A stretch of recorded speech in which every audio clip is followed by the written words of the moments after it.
రాష్ట్రంలో పోలింగ్ రోజు తర్వాత జరిగిన హింసాత్మక దాడులపై సిట్ బృందాలు వేరువేరుగా దర్యాప్తు చేశాయి. పోలింగ్ హింసలో ఎవరి పాత్రేంటో తేల్చే పనిలో సిట్ సభ్యులు ఉన్నారు. అనంతపురం, పల్నాడులో జరిగిన రాళ్ల దాడిలో ఎవరిపై కేసులు నమోదు చేశారో, ఎన్ని కేసులు పెట్టారో పూర్తిస్థాయిలో తదితర వివరాలను తెలుసుకుంటున్నారు. ఎన్నికల పోలింగ్ హింసలో ఎవరి పాత్రేంటో తేల్చే పనిలో సిట్ నిమగ్నమైంది. ఎఫ్ఐఆర్లు పరిశీలిస్తోంది. అల్లర్లను ఎందుకు నిర్వహించకపోయారని స్థానిక అధికారులపై ప్రశ్నల వర్షం కురిపించినట్లు తెలుస్తోంది. నేడు సిట్ బృందాల విచారణ కొనసాగనుంది. పల్నాడు జిల్లా కేంద్రం నరసరావుపేట, అనంతపురం జిల్లా తాడిపత్రిలో పోలింగ్ రోజు, ఆ తర్వాత జరిగిన హింసాత్మక సంఘటనలపై సిట్ బృందాలు శనివారం వేర్వేరుగా దర్యాప్తు చేశాయి. ఏసీబీ అదనపు ఎస్పీ సౌమ్యలత ఆధ్వర్యంలో 4 సభ్యుల సిట్ బృందం నరసరావుపేటలో అల్లర్లు జరిగిన మల్లమ్మ సెంటర్, గుంటూరు రోడ్లోని వైసీపీ ఎమ్మెల్యే గోపిరెడ్డి నివాసం వద్ద సంఘటనా స్థలాలను పరిశీలించింది. అనంతరం పల్నాడు రోడ్లోని 2 టౌన్ పోలీస్ స్టేషన్కు వెళ్లి ఎఫ్ఐఆర్లు అధ్యయనం చేసింది. ఈ సంఘటనల్లో ఏ వర్గాలు పాల్గొన్నాయి, ముందుగా రెచ్చగొట్టింది ఎవరు తదితర వివరాలను సభ్యులు తెలుసుకున్నారు. వీడియో ఫోటోజీలు పరిశీలించారు. ఇప్పటి వరకు ఎంతమందిపై కేసులు నమోదు చేశారు, ఏ సెక్షన్లు పెట్టారు, ఎవరినైనా అదుపులోకి తీసుకున్నారా, అరెస్టులున్నాయా వంటి వివరాలను సిఐ భాస్కర్ను అడిగారు. అల్లర్లను ఎందుకు నియంత్రించలేదని సిట్ బృందం పోలీసులను ప్రశ్నించినట్లు తెలుస్తోంది. నేడు సిట్ అధికారులు నరసరావుపేటలో విచారణ కొనసాగించారు. ఇక ఒంగోలు ఏసీబీ డీఎస్పీ శ్రీనివాసరావు నేతృత్వంలోని సిట్ బృందం తాడిపత్రి పట్టణ పోలీస్ స్టేషన్కు వెళ్లి రికార్డులు పరిశీలించింది. పోలింగ్ రోజు రాళ్ల దాడి జరిగిన ఓం శాంతినగర్ 14న ఘర్షణ చోటు చేసుకున్న జూనియర్ కాలేజీ మైదానం, చింతల రాయనపాలెం తదితర ప్రాంతాల్ని పరిశీలించింది. కొందరు స్థానికులను ఘటనలపై ఆరా తీసింది. యలమంచిలి కాంప్లెక్స్ లో విశాల ప్రాంగణంలో ఏసీ తరగతి గదులతో అత్యాధునిక సదుపాయాలతో తీర్చిదిద్దిన కోటాస్ బన్సల్ క్లాసెస్ విజయవాడ ప్రధాన కార్యాలయాన్ని Kota's Bansal classes managing director CEO Sameer Bansal ప్రారంభించారు. కోటాస్ సెంటర్లో బన్సల్ క్లాస్ ప్రధాన కార్యాలయం ఏ విధంగా అయితే ఉంది, అదే తరహాలో విజయవాడ బ్రాంచ్ను తీర్చిదిద్దామన్నారు. విజయవాడలో ప్రస్తుతం జేఈఈ, నీట్ క్లాసులు నడుస్తున్నాయని, రాబోయే రోజుల్లో మంచి ర్యాంకులే లక్ష్యంగా పనిచేస్తామని పేర్కొన్నారు. విజయవాడ విద్యార్థులు ఐఐటీ, జేఈఈ, నీట్లో ముందుంటారని, మంచి ర్యాంకులు వస్తాయని ధీమా వ్యక్తం చేశారు. విజయవాడ యలమంచిలి కాంప్లెక్స్లో ఏర్పాటు చేసిన కోటాస్ బన్సల్ క్లాసెస్ విజయవాడ ప్రధాన కార్యాలయాన్ని Kota's Bansal classes managing director CEO Sameer Bansal, మాజీ MLA Yalamanchili Ravi, city cable MD Potluri సాయిబాబుతో కలిసి ప్రారంభించారు. ఈ సందర్భంగా తరగతి గదులను పరిశీలించి అధ్యాపకులను పలకరించారు. అనంతరం ప్రసాదంపాడులోని బాయ్స్ క్యాంపస్ను పరిశీలించారు. అక్కడి ఏర్పాట్లను సిబ్బంది నుండి అడిగి తెలుసుకున్నారు. సువిశాల ప్రాంగణంలో ఏసీ తరగతి గదులతో అత్యాధునిక సదుపాయాలతో ఈ బ్రాంచ్ను తీర్చిదిద్దారు. 1,25,000 మంది ఐఐటియన్స్, ఎన్ఐటియన్స్ డాక్టర్లను అందించిన సంస్థ విజయవాడలో ఏర్పాటు కావడం హర్షణీయమన్నారు. ఆల్ ఇండియా ఐఐటీలో 5 సార్లు ఫస్ట్ ర్యాంక్, 6 సార్లు సెకండ్ ర్యాంక్, 6 సార్లు 3వ ర్యాంక్ సాధించిన సంస్థ Rajasthan Kota's Bansal classes. IIT, JEE, NEET కోచింగ్లలో 42 సంవత్సరాల అనుభవం ఈ సంస్థ ప్రత్యేకత. 70 పాన్ ఇండియా స్టడీ సెంటర్లు, 1000 ఫ్యాకల్టీస్, అనుభవజ్ఞులైన north India faculty, classroom కోచింగ్లో అనుభవం ఈ సంస్థ ప్రత్యేకతలుగా చెప్పుకోవచ్చు. ఈ సందర్భంగా సమీర్ బన్సల్ మాట్లాడుతూ విజయవాడలో మొట్టమొదటి క్యాంపస్ను ప్రారంభించుకోవడం ఆనందంగా ఉందన్నారు. అనుభవం కల ఫ్యాకల్టీ తమ ప్రత్యేకత అన్నారు. కోటాస్ సెంటర్లో బన్సల్ క్లాస్ ప్రధాన కార్యాలయం ఏ విధంగా అయితే ఉంది, అదే తరహాలో విజయవాడ బ్రాంచ్ను తీర్చిదిద్దామని అన్నారు. విజయవాడలో ప్రస్తుతం జేఈఈ, నీట్ క్లాసులు నడుస్తున్నాయని, రాబోయే రోజుల్లో మంచి ర్యాంకులే లక్ష్యంగా పనిచేస్తామని పేర్కొన్నారు. విజయవాడ విద్యార్థులు ఐఐటీ, జేఈఈ, నీట్లో ముందుంటారని, మంచి ర్యాంకులు వస్తాయని ధీమా వ్యక్తం చేశారు.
Yeah, myself Samir Bansal, Managing Director and CEO Bansal Classes Private Limited, Kota. It gives me an immense pleasure to announce that Bansal Classes has opened his corporate branch here in Vijayawada, and this is the first branch in Vijayawada. And all the faculties, they are well-trained faculties who are coming directly from Kota here in Vijayawada.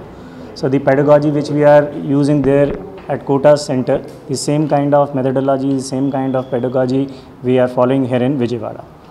Whether as far as study material is concerned or teachers are concerned, so I hope that here the potential for NEET and for JEE.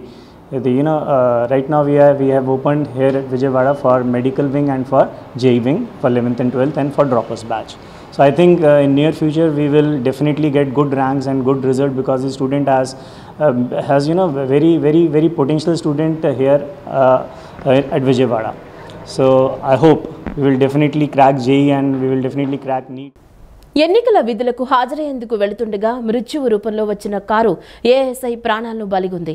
ఈ దిగ్భ్రాంతికర ఘటన హైదరాబాద్ విజయవాడ హైవేలో చోటు చేసుకుంది.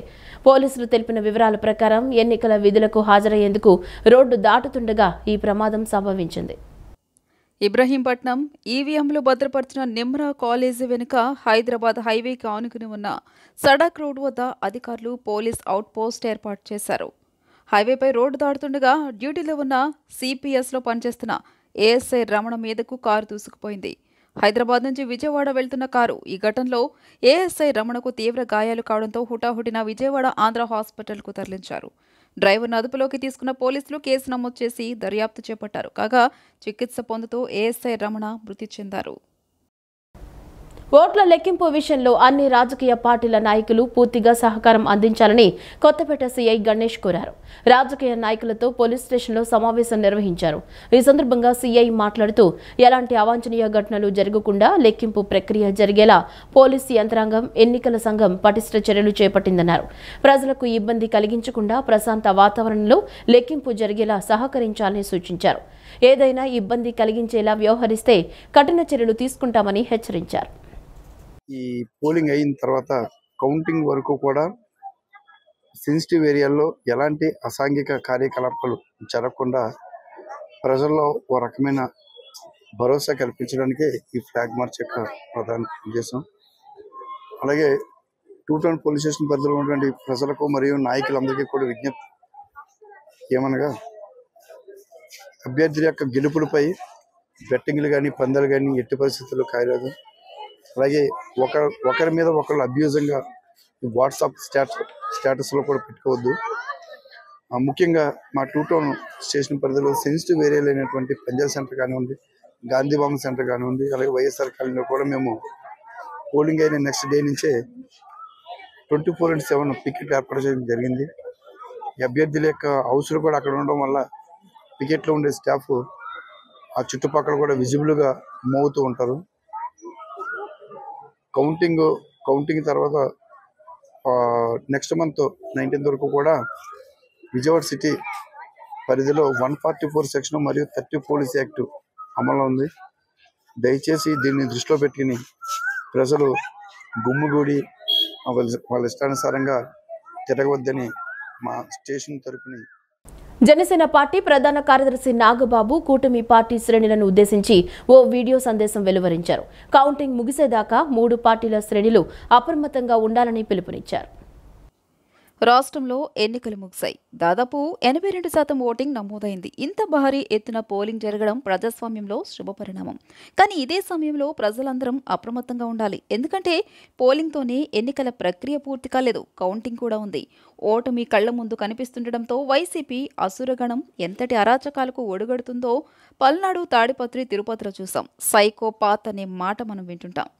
ఈ జగన్మోహన్ రెడ్డి కూడా ఆ కోవలోకే వస్తాడో లేదో తెలియదు, కానీ ఖచ్చితంగా అతడు ఒక సోషియోపాత్. ప్రజలను కులాలు, వర్గాలు, పార్టీల వారిగా విడదీసి చిచ్చుపెట్టి ఆనందించే రకం. అతడిలో ఆ మానసిక స్థితిని మొదట్లో ఎవరూ గుర్తించలేకపోయారు. ఆ వ్యాధిని తన అసుర గణానికి కూడా అంటించాడని ఎద్దేవా చేశారు.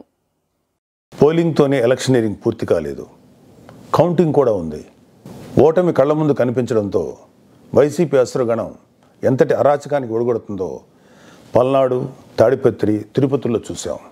సైకోపాత్ అనే మాట మనం వింటూ ఉంటాం. ఈ జగన్మోహన్ రెడ్డి కూడా ఆ కోవలోకి వస్తాడో లేదో తెలియదు, కానీ ఖచ్చితంగా అతను ఒక సోషియోపాత్. ప్రజలను కులాలుగా, వర్గాలుగా, పార్టీల వారీగా విడదీసి చిచ్చులు పెట్టి ఆనందించే రకం. అతనిలో ఆ మానసిక స్థితిని మొదట్లో ఎవరు గుర్తించలేకపోయారు. ఆ వ్యాధిని తన అసురగణానికి కూడా అంటించాడు. ఈ సోషియోపాత్ మానసిక స్థితి రోజు రోజుకి ముదిరిపోయింది. ఓటమి కనిపిస్తుండటంతో వైసీపీ ముఠాలు ఉన్మాదంతో ప్రజల ఇళ్ల మీద పడి అరాచకం సృష్టిస్తున్నాయి. ఈవీఎంలు భద్రపరిచిన స్ట్రాంగ్ రూమ్స్ దగ్గర కూడా భద్రత పటిష్టంగా ఉంచాలి. అక్కడ సెంట్రల్ గవర్నమెంట్ వారిది 3 ఇంచుల సెక్యూరిటీ ఉంది. అయినా కూడా అక్కడ మన కూటమి పార్టీల ప్రతినిధులు నిరంతరం పహరా ఉండాలి. ముఖ్యంగా మన జన సైనికులకి, వీర మహిళలకి నా అభ్యర్థన ఏంటంటే, ఎక్కడైతే జనసేన పోటీ చేసిన ప్రాంతాల్లోని ఈవీఎంస్ భద్రపరిచిన స్ట్రాంగ్ రూమ్స్ ఉన్నాయో అక్కడ మన జన సైనికులు వాలంటీరింగ్ చేసి కాపులాగా కూర్చోవాలి. ఈ అవకాశాన్ని ముఖ్యంగా మనం వదులుకోవద్దు, వాడుకుందాం. ఈ వైసీపీ దుర్మార్గులను ఏ దేశంలోనూ తేలిగ్గా తీసుకోవద్దు. వాళ్ళు ఏ అరాచకానికైనా, దౌర్జన్యానికైనా తెగబడతారు. మొన్నటికి మొన్న ఐపాక్ మీటింగ్లో కూడా తన పార్టీ గెలుస్తుందని గొప్పలు చెప్పాడు. అతని మానసిక స్థితిని వంట పట్టించుకున్న ఉత్తరాంధ్ర నాయకుడు ప్రమాణ స్వీకార ముహూర్తం, విశాఖల స్థలం అన్నీ ప్రకటించేశాడు. వచ్చే నెల 15వ తేదీ వరకు కేంద్ర బలగాలను మోహరించాలని చెప్పింది. మన వంతుగా కౌంటింగ్ ముగిసే వరకు కౌంటింగ్ కేంద్రాల దగ్గర, పార్టీ కార్యాలయాల దగ్గర కూటమి శ్రేణులు అప్రమత్తంగా ఉంటూ ఆధ్యాత్మిక ప్రాంతంగా వెలుగొందుతున్న సత్యనారాయణపురం ప్రాంతానికి ముఖ్యమంత్రి వైఎస్ జగన్మోహన్ రెడ్డి ప్రభుత్వంలోనే కొత్త శోభ వచ్చిందని రాష్ట్ర ప్లానింగ్ బోర్డు ఉపాధ్యక్షులు, సెంట్రల్ ఎమ్మెల్యే మల్లాది విష్ణు అన్నారు. శ్రీ వాసవి కన్నికా పరమేశ్వరి అమ్మవారి ఆలయాన్ని నిర్మించి ఆర్యవైశ్యుల దశాబ్దాల కళ నెరవేర్చామన్నారు. వైఎస్ఆర్ కాంగ్రెస్ ప్రభుత్వానికి కన్నికా పరమేశ్వరి అమ్మవారి ఆశీస్సులు మెండుగా ఉన్నాయని పేర్కొన్నారు. ఆర్యవైశ్యుల ఆత్మగౌరవం కాపాడడం కోసం అగ్ని ప్రవేశం చేసి ఆత్మార్పణ చేసుకున్న చల్లని తల్లి వాసవి కన్యకా పరమేశ్వరి అమ్మవారిని రాష్ట్ర ప్లానింగ్ బోర్డు ఉపాధ్యక్షులు, సెంట్రల్ ఎమ్మెల్యే మల్లాది విష్ణు అన్నారు. వాసవి మాతా జయంతిని పురస్కరించుకుని సత్యనారాయణపురంలోని కన్యకా పరమేశ్వరి ఆలయాన్ని శనివారం ఆయన సందర్శించారు. ఈ సందర్భంగా ఆలయంలో ప్రత్యేక పూజలు నిర్వహించారు. వాసవి మాతా జయంతితో పాటు ఆలయ తొలి వార్షికోత్సవ వేడుకలు కూడా ఇదే సమయంలో రావడం విశేషమని మల్లాది విష్ణు అన్నారు. ఆధ్యాత్మిక ప్రాంతంగా వెలుగొందుతున్న సత్యనారాయణపురం ప్రాంతానికి ముఖ్యమంత్రి వైఎస్ జగన్మోహన్ రెడ్డి ప్రభుత్వంలోనే కొత్త శోభ వచ్చిందన్నారు. 100 ఏళ్ల ఘన చరిత్ర కలిగిన శ్రీ కాశీ విశ్వేశ్వర స్వామి దేవస్థానం అభివృద్ధికి ఈ ప్రభుత్వంలోనే 70 లక్షల రూపాయల కామన్ గుడ్ ఫండ్ నిధులు విడుదల చేసినట్లు తెలిపారు. అలాగే ఈ ప్రాంతంలో శ్రీ వాసవి కన్యకా పరమేశ్వరి అమ్మవారి ఆలయాన్ని నిర్మించి ఆర్య వైశ్యుల దశాబ్దాల కళ నెరవేర్చామన్నారు. వైఎస్ఆర్ కాంగ్రెస్ ప్రభుత్వానికి కన్యకా పరమేశ్వరి అమ్మవారి ఆశీస్సులు మెండుగా ఉన్నాయని, వాసవి మాత చల్లని దీవెనలతో ముఖ్యమంత్రిగా రెండోసారి వైఎస్ జగన్మోహన్ రెడ్డి ప్రమాణ స్వీకారం చేయడం ఖాయమని స్పష్టం చేశారు.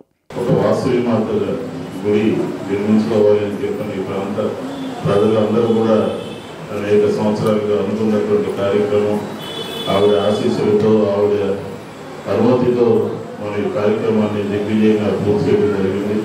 అందులో ఈ ప్రథమ వార్షికోత్సవం సందర్భంగా మీరందరూ కూడా ఈరోజు కుంకుమ పూజ చేసుకోవడం, ఈ ప్రాంతంలో ఉన్నటువంటి ప్రజలందరూ కూడా సుఖ సంతోషాలతో ఉండాలి అని చెప్పని కోరుకోవడం, మీ అందరికీ అమ్మవారి ఆశీస్సులు ఎలవేళ మీ కుటుంబానికి, మీకు అరాచకాలకు పాల్పడిన వైఎస్ఆర్సీపీ నేతలను వెంటనే అరెస్టు చేయాలని టీడీపీ సీనియర్ నేత వర్లరామయ్య డిమాండ్ చేశారు. ఓటమి ఖాయమని తెలిసాకే పిన్నెల్లి సోదరులు చెవిరెడ్డి భాస్కర్ రెడ్డి, ఆయన తనయుడు కేతిరెడ్డి పెద్దారెడ్డి హింసకు పాల్పడ్డారని వర్ల ఆరోపించారు. వైసీపీ అరాచకాలకు గుణపాఠం తప్పదని హెచ్చరించారు. దొంగే దొంగ దొంగ అన్నట్లుగా సీఎం జగన్ రెడ్డి వ్యవహరిస్తున్నారని టీడీపీ పొలిట్ బ్యూరో సభ్యులు వర్లరామయ్య విమర్శించారు. రాష్ట్రంలో రక్త చరిత్రను సృష్టించి ఎలక్షన్ కమిషన్పై బురద చల్లేందుకు కుట్ర చేస్తున్నారని ఆగ్రహం వ్యక్తం చేశారు. రాష్ట్రం పంపిన ప్రతిపాదనల నుంచి అధికారులను ఎలక్షన్ కమిషన్ నియమించిందని గుర్తు చేశారు. డీజీపీనే ఆ అధికారులు సరిగ్గా పనిచేయడం లేదని, వారిపై చర్యలు తీసుకోవాలని ఈసీని కోరారని తెలిపారు. DGP Rajendranath Reddy, intelligence additional DG Anjaneyulu, Kolli Raghuramareddy, CS Jawahar Reddy, Dhananjaya రెడ్డిలు పోలింగ్ రోజున ఎక్కడ ఉన్నారని ప్రశ్నించారు. అందరూ కలిసి జగన్ గెలుపుకు కుట్ర పనింది నిజం కాదా అని నిలదీశారు. రాష్ట్రంలో కుట్రలు చేసింది వీరే అని, వీరి కాల్ డేటా బయటకు తీస్తే అంతా తెలుస్తోందని అన్నారు. మాచర్లలో నరమేధానికి కారకులైన ఎమ్మెల్యే రామకృష్ణ ఆయన సోదరుడు వెంకట రామిరెడ్డిలను వెంటనే అరెస్ట్ చేయాలని వరలరామయ్య డిమాండ్ చేశారు. ఇప్పుడు ఒకటి అరెస్ట్ చేశారు, సస్పెండ్ చేశారు కొంతమంది అధికారులని. ఇందులో సగం మంది మీ వాళ్ళేనండి. కులం పేరు చెప్పడానికి నేను చాలా బాధపడుతున్నాను. మీరు రేట్ చేశారు కనుక, మీరు నర్సరావుపేట ఎస్పీ కులం గురించి మీరు మాట్లాడారు కనుక నేను మాట్లాడుతున్నా. కులం గురించి మాట్లాడటం మా పార్టీ నైజం కాదు, మా పార్టీ పద్ధతి కాదు. సస్పెండ్ అయిన ఈ పనికిరాని అధికారులుగా లిస్టు కాబడిన 12 మందిలో 6 మీ కులం వాళ్ళే. ఇప్పుడేం సమాధానం చెబుతావు జగన్మోహన్ రెడ్డి గారు? కులాల గురించి మీరు ఎలుగెత్తిన మాట్లాడినట్టుగా, అబద్ధాలు అసత్యాలు మాట్లాడినట్టుగా ఎవరన్నా గతంలో మాట్లాడారా? 2 కమ్మారిని డిఎస్పీలను వేస్తే 33 కమ్మారు, 33 కమ్మవాళ్ళని వేసుకున్న చంద్రబాబు అని చెప్పి మీరు ఎంత ప్రచారం చేశారండి, ఎంత గగ్గోలు పెట్టారండి. అదే మీరు ముఖ్యమంత్రిగా మీ శాసనసభలో 2 కమ్మారు డిఎస్పీలు అని చెప్పారు మీరు సభానాయకుడిగా ఉన్నప్పుడు. ఎంత సిగ్గుచేటు. దీనికి ఏమి సమాధానం చెబుతారు? అందుకే నేను అన్నాను, దొంగ నడుస్తున్నది మీకు బాగా సూట్ అవుతుంది జగన్మోహన్ రెడ్డి గారు. న్యాయ వ్యవస్థ పరిరక్షణకు ప్రజాస్వామికవాదులు నడుం కట్టాలని పలువురు వక్తలు పిలుపునిచ్చారు. కేంద్రంలోని బీజేపీ ప్రభుత్వం న్యాయ వ్యవస్థను తన గుప్పిట్లో పెట్టుకుని దుర్వినియోగం చేస్తోందని విమర్శించారు. దీనికి ప్రముఖ మేధావి న్యూస్ క్లిక్ ఎడిటర్ ప్రబీర్ పుర్కాయస్థా అక్రమ అరెస్టే నిదర్శనమన్నారు. ప్రబీర్ పుర్కాయస్థా అక్రమ అరెస్టుపై సుప్రీంకోర్టు తీర్పును స్వాగతిస్తూ శనివారం సాయంత్రం విజయవాడలోని బాలోత్సవ్ భవన్లో సభ జరిగింది. ముందుగా అలుపెరగని పోరాటం ప్రబీర్ పుర్కాయస్థా ఆత్మకథ పుస్తకాన్ని పీడీఎఫ్ ఎమ్మెల్సీ కెఎస్ లక్ష్మణరావు ఆవిష్కరించారు. ఈ కార్యక్రమానికి సాంస్కృతిక కార్యకర్త గోళ్ల నారాయణరావు అధ్యక్షత వహించారు. ఈ సందర్భంగా లక్ష్మణరావు మాట్లాడుతూ స్వాతంత్రోద్యమ స్ఫూర్తితో నిర్వహించిన అనేక పోరాటాల ఫలితంగా రాజ్యాంగం ద్వారా ప్రాథమిక హక్కులు కల్పించబడ్డాయని, వీటిని మోడీ ప్రభుత్వం హరిస్తోందన్నారు. ప్రజలను చైతన్యవంతం చేస్తున్నారనే కారణంతోనే ప్రబీర్ పుర్కాయస్థా గొంతు నొక్కేందుకు కేంద్ర ప్రభుత్వం ప్రయత్నించిందన్నారు. కేంద్రంలోని బీజేపీ మోడీ ప్రభుత్వం ఆయనను అరెస్టు చేసి 8 నెలల పాటు జైలులో ఉంచిందని, సుప్రీంకోర్టు జోక్యంతోనే ఆయన విడుదల సాధ్యమైందన్నారు. ప్రాథమిక హక్కులను కాపాడుకునేందుకు జరిగే ఉద్యమంలో ప్రతి ఒక్కరూ భాగస్వాములు కావాలని పిలుపునిచ్చారు. ప్రబీర్ పుర్కాయస్థా గత 40 ఏళ్లుగా కూడా ప్రజా జీవితంలో ప్రజల హక్కుల కోసం, ప్రజాస్వామ్య ఉద్యమాల కోసం పనిచేసినటువంటి వ్యక్తి. 1975లోనే ఆయన ఎమర్జెన్సీని, అత్యవసర పరిస్థితిని వ్యతిరేకించిన వ్యక్తి. కానీ ఇప్పుడు నరేంద్ర మోడీ ప్రభుత్వం ఆయన ప్రభుత్వానికి వ్యతిరేకంగా రాస్తున్నాడు, ప్రభుత్వానికి వ్యతిరేకంగా స్టాండ్ తీసుకుంటున్నాడు, రైతాంగ ఉద్యమాన్ని బలపరిచాడు, సిఏఏ వ్యతిరేక ఉద్యమాన్ని బలపరిచాడు అనే పేరుతో ఆయన అరెస్ట్ చేసి మరి జైల్లో పెట్టింది. 2023 అక్టోబర్లో అరెస్ట్ అయ్యాడు. ఇది ఒక ప్రబీర్ పుర్కాయస్థా సమస్య కాదు. ఈరోజు వేలాది మంది ఆ విధంగా జైల్లో మగ్గుతున్నటువంటి పరిస్థితి. ఉపా అనే చట్టాన్ని పూర్తిగా దుర్వినియోగం చేసి జైళ్ళలో పెడుతున్నటువంటి పరిస్థితి.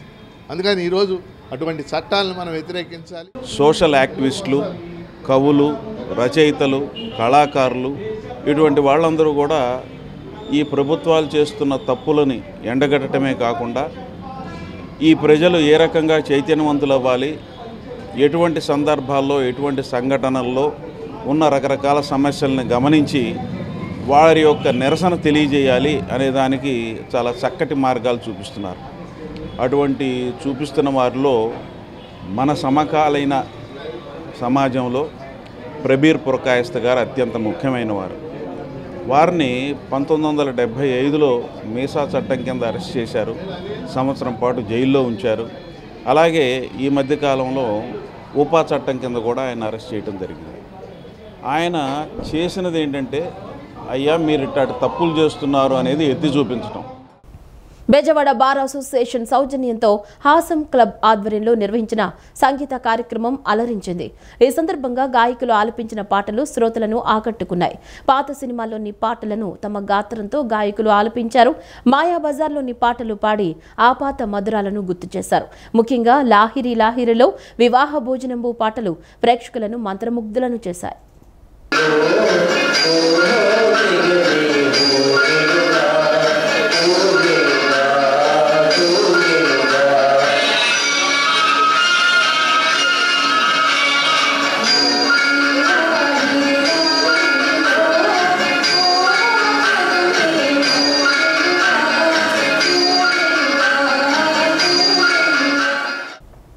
సద్గురు శ్రీ త్యాగరాజ స్వామి వారి 257వ జయంతి ఉత్సవాలు వైభవంగా కొనసాగుతున్నాయి.